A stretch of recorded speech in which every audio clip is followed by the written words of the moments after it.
Alrighty,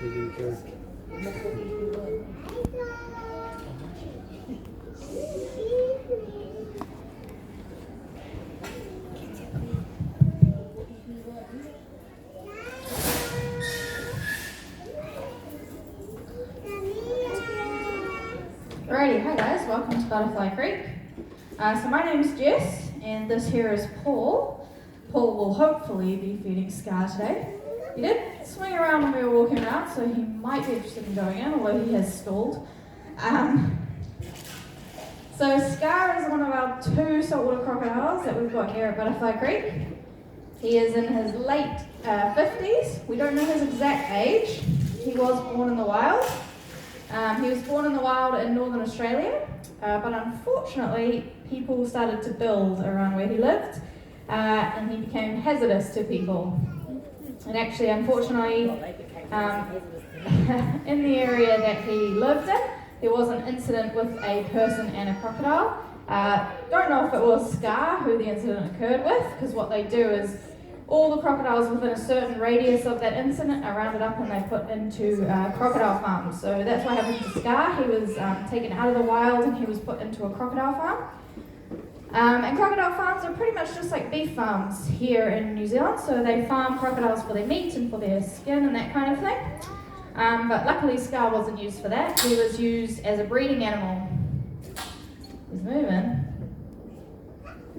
So he was used as a breeding animal there, and he lived there for 15-ish years, maybe a bit more. And then from there he came to us, and he's been with us for 10 years. So he's been doing this for quite a while, so he is conditioned to do this. But that doesn't mean he's our friend, so he knows the drill. But that doesn't mean if we made a mistake that he wouldn't take advantage of that.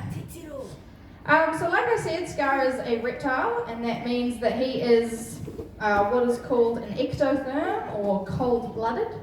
And basically what that means is that he gets a lot of his energy and that kind of thing to maintain his body temperature. He gets that from outside heat sources like the sun. So us mammals, we are warm-blooded, and we get a lot of our energy from food. So 80% of our energy from the food that we eat goes into keeping ourselves at the right temperature. But he doesn't do that, so he doesn't need to eat as much food as we do. And in fact, in winter time, when it is much colder, the sun is further away, he shuts down a little bit and he doesn't necessarily want to eat as much. So in the summertime, we will offer him food once every 2 days. And we do in the wintertime as well, but generally in the summertime he's keen for his food. He'll eat once every 2 days. But sometimes in the wintertime he doesn't even want to eat once every 2 days. Sometimes he only eats once a week. He is going in though, so that's good. We'll see if he wants to do any work for his food.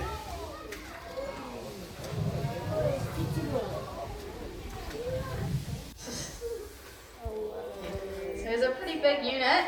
He's between 500 and 600 kgs. And he's just over 4 meters long, so he's a pretty impressive animal. As crocodiles age, they do grow continuously, so he could get quite a bit bigger. In the wild, it is possible for a crocodile to grow up to 7 meters long, so he could get quite a bit bigger potentially. They can live to be kind of a similar age range to humans, sort of 70, 80, 90, 100 years old type lifespan. So he's still got a while to go, so potentially a little bit of growing still to do. So as I was saying about his eating habits, so what we're offering him today is some salmon, and we've got 2 little bits of salmon, which a lot of people don't think looks like a lot of food for a crocodile his size, but as I said, he doesn't need as much food as we do. And in the wild, actually crocodiles, if they eat something the size of a wallaby, they can go for 3 months without eating. Or sometimes crocodiles in like Africa, if they eat a large wildebeest, a really large meal, they can go for a whole year without eating again. So we just offer him 2 smaller pieces once every 2 days, and that's enough to keep him satiated, keep him in a good condition, but also hopefully enough that he kind of wants to do a little bit of work for you guys once every 2 days and show you what he's doing, what he can do. So we do ask our crocodiles to do a bit of work for their food. I'm sure he would prefer us just to kind of put it in his mouth and he can just sit there and relax and we can do all the work for him. but unfortunately that leads to a very large and lazy and unhealthy crocodile. So we do ask him to do a little bit of work for his food, but everything we ask of him is all natural behaviours. It's all things he would do in the wild to catch his food anyway. And basically that just keeps his muscles nice and healthy and keeps him in a good condition, so he stays nice and strong and well. So we do ask him to, Paul is going to ask him for a tail walk, if he will focus on the food and not on Paul. Ooh, he's been a bit cheeky. So a tail walk is something that crocodiles would do in the wild to catch prey on tree branches and that kind of thing. So they can actually get up to 3 meters out of the water. He probably won't do that today because he's a bit lazy today. He's not wanting to put in too much work for his food. But they can potentially, which is why we say that he can actually reach the handrail if he really wants to. So we won't take any risks with him. There we go, not bad. So that is not a party trick. That's not something we've taught him to do. That's something he already knows how to do and he would do in the wild to catch his food anyway. And it is important, like we said, that he does a bit of work for his food, but it's also important that we don't tease him. So once he did what Paul was asking for, he was rewarded with his piece of food. And so that's all the food he's going to get today, all he needs. But Paul is going to do a little bit of pool maintenance. This guy's going to be naughty and come over and say hi. So Paul at the moment is just putting a little bit of chlorine into the water. We do use a small amount of chlorine in our pools, but it is a standard use for captive crocodiles. It's a recommended tested amount, and we test our pools multiple times throughout the day to make sure that that amount is staying below the recommended level. So it doesn't harm our crocodiles at all. It just helps us keep the algae at bay. And it's very, very important that we do keep the algae at bay and that we can see our crocodiles. Crocodiles are reptiles, and so they're not going to waste the energy chasing us around the enclosure. They have to conserve the energy, and so instead they rely on stealth and opportunity to catch their prey. Everything they catch in the wild is faster than they are, so they have to be a little bit more cunning. So he is able to hold his breath for over an hour, and he has those lumps on his back there. Those are called scutes, and they allow him to move through the water underneath the water without disturbing the surface. So if we were to let our pools go green, he would be able to submerge himself and move around the pool, and we wouldn't have a clue where he is. And that would mean that we couldn't approach the edge of the pool at all, because Scar has things called strike zones. Like I said, he's not going to chase us around, but if I was to approach that edge there, that would be within his strike zone, and he would probably make the decision to take that opportunity and have a go at me, and I would definitely come out worse off in that encounter.